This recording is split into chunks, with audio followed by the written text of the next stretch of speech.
Good afternoon. I'm Sandy Stimpson, Mayor of the City of Mobile. It's Wednesday afternoon, April 29th. To give you an update on what's been going on, everybody's focus has been on the governor's order issued yesterday. A lot of conversation created by it. There are some people who are very happy about it. There are some people who are very saddened by it. You know, from the feedback that we're getting, our restaurant owners and those working in restaurants, seem to be very distressed by it, concerned about how they'll make it through the next couple of weeks, as are our cosmetologists and barbershops. My hope is that that the governor, now that she's been able to address some of the other issues and some of the other groups that needed to be given the ability to go back to work, that she can now focus on those two groups.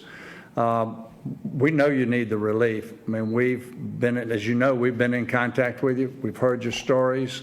And so we've also carried your message to the governor's office. We feel like that you're doing the same thing through your trade associations. But also it helps for individuals to reach out to the governor's office, because they do need to understand, your plight and your special story, because there's so many heart-rending stories about things that you've done to get to this point in time, and how you're genuinely concerned about being able to make it another day, another 10 days. So my encouragement is to continue to work together. We know that many of you have excellent plans to roll out, to open up, and just know that we're going to continue to amplify your voice to the degree that we can. And I can say that it's not just Mayor Stimpson that feels that way. The mayors of the other large cities, the 10 large cities, we talk regularly. And we know across the state that it's the same story. Each city may be a little bit different, but we're all going to do the things that we can to help you. On another note, there's a lot of concern about testing. When will we have enough testing? And it's hard to answer that question, but I had a phone call from Brian Ward, the owner of DocsRx, the other day, and he's purchased a Thermo Fisher machine. He'll have the testing capability, the same as Synergy Labs. There may be a possibility that they figure out how do they complement one another, which would be really good, because Synergy's been a godsend to our city because of the number of tests that they're running and that they will continue to run, and how they've collaborated with the hospitals to make sure that those who are symptomatic are getting tested. That's been broadened just a little bit. The threshold for being tested is not quite as difficult as it was 5 weeks ago, when you had to be symptomatic and you had to have some underlying cause to be tested. But anyway, so that's going to continue to expand. My belief from reading the email from Brian is that within a couple of more weeks that he should be able to, again, complement what we're doing with the existing labs here in this city. And he actually has his own lab, and I think it's called Coastal Diagnostics. So Coast Diagnostics, and they'll be running those tests through Coast Diagnostics.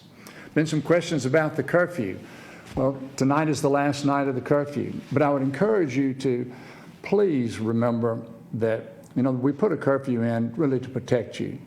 And so we're hopeful that you'll be very mindful that by lifting the curfew, we're not saying game on and just go back out there and be crazy, because we still need to keep the social distancing. We also need to make sure that we don't gather in groups larger than 10, because if we find that, we will be dispersing groups that are larger than 10. And then also the governor's order, I think, allows us to find those groups that are doing that. So please cooperate with us. Been a great deal there's been a great price paid up to this point. We're going into another phase of battle against the coronavirus, and if we continue to cooperate with one another, we will make it through this. So in a few minutes, I'll have some live questions that I'll be taking from the media. I'm sure many of you probably reached out to the media to give them those questions, and so I look forward to answering them. Again, so thank you for everything that you're doing. I would close by saying this, that there's a group called One Voice from Home.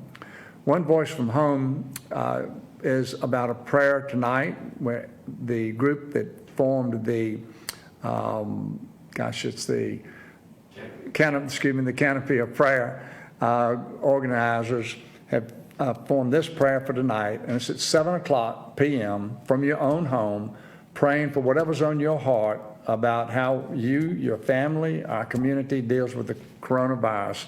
So please join with that. Just think about all the voices together in unison in the city of Mobile praying at one time and the impact that that will have. Thank you very much. This has been a Fox 10 News Coronavirus Update. For the latest breaking news, stay with Fox 10 News on air, online, and on the Fox 10 News app.